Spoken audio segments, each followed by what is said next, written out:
नमस्कार दोस्तों, ये video editorial compilation for mains का पार्ट है। आप प्लेलिस्ट में जाके एडिटोरियल की वीडियोस पेपर वाइज और टॉपिक वाइज देख सकते हो। और अगर आप दिसंबर 2019 के बाद की वीडियोस को देखना चाहते हो तो वीडियो के नीचे मौजूद ज्वाइन बटन की सहायता से आप मेंबरशिप को ज्वाइन कर सकते हो। चलिए डिस्कशन स्टार्ट करते हैं। आप जीएस पेपर 3 के इस टॉपिक से आर्टिकल को रिलेट कर सकते हो। आज के समय में सरकार आत्मनिर्भर भारत कैंपेन पे काफ़ी ज़्यादा फोकस कर रही है। इस आर्टिकल में हम फोकस करेंगे कि एग्रीकल्चर सेक्टर में हम कैसे सेल्फ रिलायंट हो सकते हैं। अगर देखो हमें एग्रीकल्चर सेक्टर में सेल्फ रिलायंट होना है तो सीड्स, फर्टिलाइजर्स, ट्रैक्टर्स, इन तीनों के मामले में सेल्फ रिलायंट होने की आवश्यकता है। एक एक करके तीनों की बात करेंगे। सबसे पहले बात करेंगे सीड्स की। देखो, एग्रीकल्चर में पैदावार को इंक्रीज करने के लिए अच्छे सीड्स का होना बहुत ज़्यादा जरूरी है। क्वालिटी सीड्स का होना बहुत ज़्यादा जरूरी है किसानों के पास। तभी एग्रीकल्चर सेक्टर में हम पैदावार को इंक्रीज कर सकते हैं। हरित क्रांति यानी ग्रीन रेवोल्यूशन की जब स्टार्टिंग हुई थी उससे पहले 18,000 टन के अच्छी क्वालिटी के सीड्स हमने इंपोर्ट किए थे। फॉर एग्जाम्पल लर्मा रोजो और सोनारा 64 ये वीट सीड्स हैं जो उस समय हमने इंपोर्ट किए थे। और IR8 राइस सीड्स उस समय हमने इंपोर्ट किए थे। इसका नतीजा क्या हुआ? हरित क्रांति हमारे देश में आई और आज जो हमारे भंडार हैं फूड ग्रेन्स के वो भरे हुए हैं।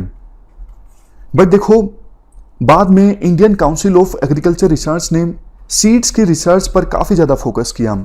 आज देखो इंडिया अपने पड़ोसी देशों को सीड्स एक्सपोर्ट करता है। इवन लॉकडाउन के दौरान भी हमारे प्राइवेट सेक्टर के द्वारा जो सीड्स प्रोड्यूस किए गए थे वो भेजे गए बांग्लादेश में स्पेशल ट्रेन्स की सहायता से। इंडिया देखो एक बहुत ही इंपॉर्टेंट सीड प्रोड्यूसर के रूप में इमर्ज हो सकता है और दूसरे जो डेवलपिंग कंट्रीज हैं उनको भी सीड्स बड़ी मात्रा में एक्सपोर्ट कर सकता है, जैसे साउथ ईस्ट एशियन कंट्रीज या फिर साउथ एशिया के दूसरे कंट्रीज। अगर देखो हमारा रेगुलेटरी सिस्टम सही हो जाए तो हम hybrid rice, hybrid corn, hybrid BT-ST cotton और कई सारी वेजिटेबल्स जैसे टमाटर, आलू, ओकरा, इनके बहुत ही ज़्यादा सस्ते सीड्स प्रोड्यूस कर सकते हैं। लेकिन हमें रेगुलेटरी सिस्टम सही करने की आवश्यकता है। आप कॉटन का एग्जाम्पल लीजिए। मार्च 2002 में BT कॉटन को अलाउ किया गया। BT कॉटन जो कि एक GM क्रॉप है यानी जेनेटिकली मॉडिफाइड क्रॉप है। इसका फायदा भी इंडिया को हुआ। 2013-14 आते आते ना सिर्फ देखो हम कॉटन के मामले में सबसे ज्यादा कॉटन को प्रोड्यूस करने वाले देश बन गए पूरे वर्ल्ड में, बट इसके साथ साथ इंडिया 2013-14 आते आते सेकंड लार्जेस्ट एक्सपोर्टर भी बन गया कॉटन का। लेकिन 2014-15 के बाद से ही रेगुलेटरी सिस्टम कॉम्प्लेक्स होना स्टार्ट हो गया। जो ये सीड प्रोड्यूस करने वाली कंपनीज हैं, MNC या फिर कई कंपनीज का इंडियन कंपनीज के साथ जॉइंट वेंचर है, इनके साथ सरकार का विवाद स्टार्ट हो गया काफ़ी सारी इश्यूज को लेके। फॉर एग्जांपल ट्रेड फीस एक प्रकार की रॉयल्टी होती है। एज ए रिजल्ट इन कंपनीज ने न्यू जनरेशन ऑफ सीड्स को इंट्रोड्यूस करना स्टार्ट कर दिया। अब देखो नकली BT कॉटन मार्केट में आना स्टार्ट हो गया। महाराष्ट्र में आज के समय में जितने एरिया पर कॉटन को उगाया जाता है 15-20% एरिया पर तो नकली कॉटन सीड्स का इस्तेमाल किया जाता है। ये क्यों हुआ? क्योंकि देखो एक तो हमारा जो रेगुलेटरी सिस्टम है काफ़ी कॉम्प्लेक्स है। इसके बाद दूसरा पॉइंट, वैसे ये आंसर में नहीं लिख सकते, राइटर का ये कहना है कि प्रेजेंट गवर्नमेंट की जो आइडियोलॉजी है वो मॉडर्न साइंस के अगेंस्ट है। तो ये आंसर में यूज होने वाला पॉइंट नहीं है। राइटर इसके बाद ये बोलते हैं कि देखो कोई आश्चर्य नहीं होगा 2019-20 आते आते इंडिया एक बार फिर से कॉटन का नेट इंपोर्टर बन जाए, क्योंकि सरकार की सीड प्रोड्यूसिंग कंपनीज के साथ विवाद के चलते नए seeds, new generation of seeds नहीं इंट्रोड्यूस कर रही हैं सीड प्रोड्यूसिंग कंपनीज। तो इस प्रकार से हमने बात की सीड्स की। सीड्स के बाद अब हम बात करते हैं दूसरे एग्रीकल्चर से संबंधित कंपोनेंट की, जो कि है फर्टिलाइजर। फर्टिलाइजर्स में मेनली देखो 3 न्यूट्रिएंट्स होते हैं, N, P और K। N का मतलब है नाइट्रोजन, P का मतलब है फॉस्फोरस और K का मतलब है पोटेशियम। अभी इंडिया फर्टिलाइजर न्यूट्रिएंट्स का नेट इंपोर्टर है और पिछले 20 सालों से ही इंडिया फर्टिलाइजर्स को दूसरे देशों से इंपोर्ट कर रहा है। बात करें 2019-20 की, यानी पिछले साल हमने 6.7 बिलियन डॉलर्स के फर्टिलाइजर्स को इंपोर्ट किया, जिसमें सबसे बड़ी जो मात्रा है वो यूरिया की है।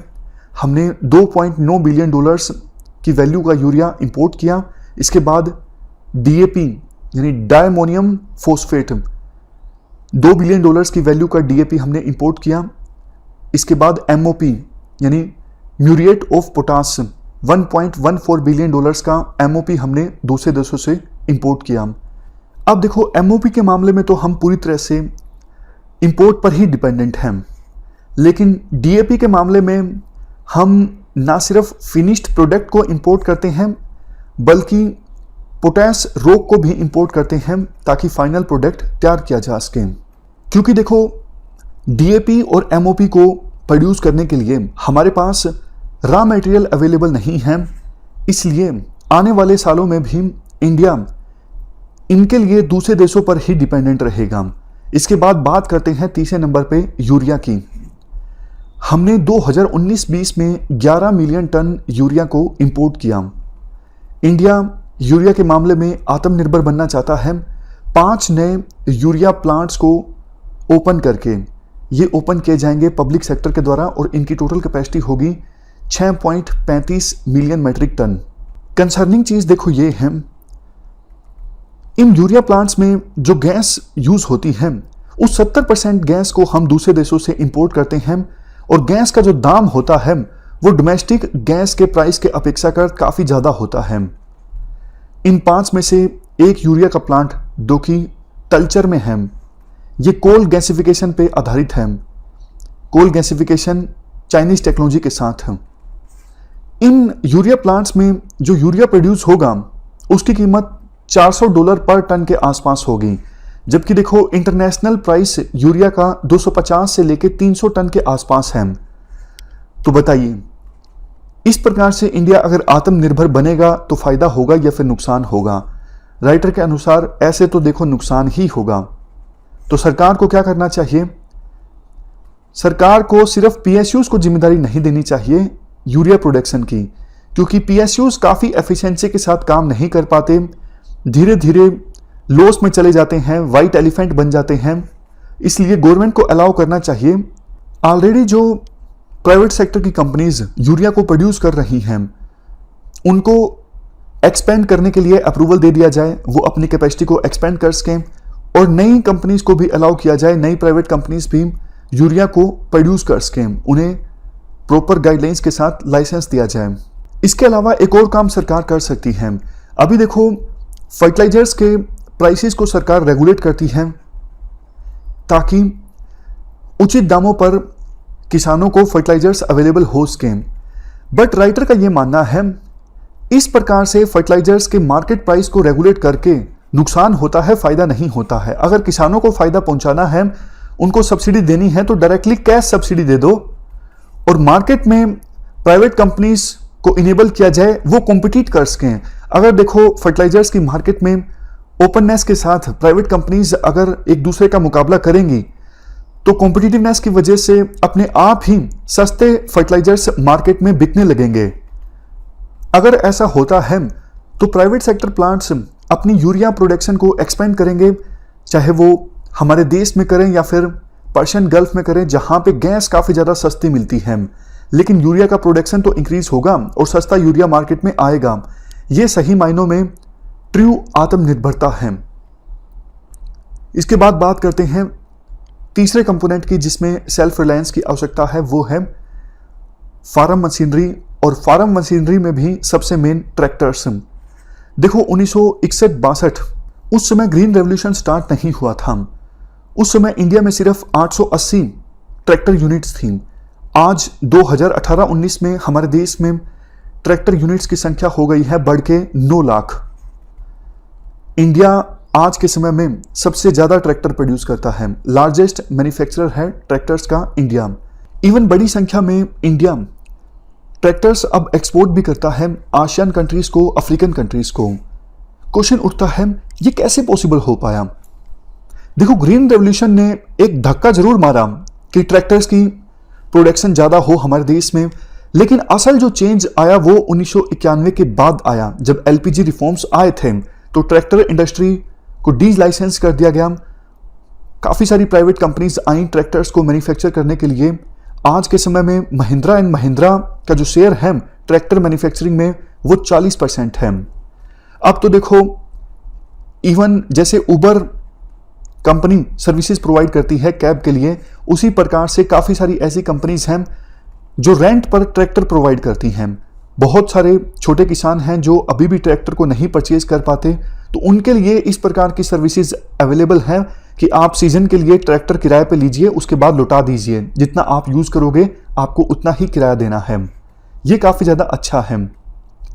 कुल मिला के देखो, अब एसेंस राइटर आर्टिकल का ये निकालते हैं, चाहे सीड्स हों, फर्टिलाइजर हों या फिर ट्रैक्टर्स हों, हमारी स्ट्रेंथ है प्राइवेट सेक्टर।